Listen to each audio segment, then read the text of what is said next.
Həc mərasimi zamanı Mina çölündə sevimli Peyğəmbərimiz Muhammed ibn Abdullah salavatullah aleyhi və aleyh dəvəyə suvar olarkən belə buyurur: Ey cəmaat, bilin ki, sizin Allahınız da birdir, atanız da birdir.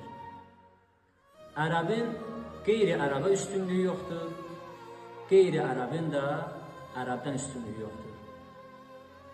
Ağ dərili qara dəriliyə, qara dərili isə ağ dərilikdən üstünlüyü yoxdur. Bilin ki, sizin üstünlüyünüz yalnız və yalnız ilahi təqva üzərindədir. Mən Allahın əmrini sizə söylədimmi? Deyə Peyğəmbər sual etdi. Hamı, bəli, ya Rasulallah deyə cavab verdi. O zaman bu sözləri eşidənlər, eşitməyənlərə çatdırsınlar.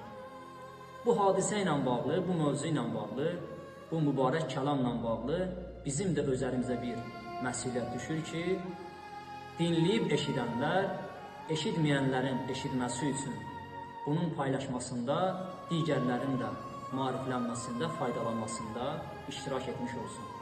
Həqiqətən Allah dərgahında, çünki Qur'anın təbiri budur.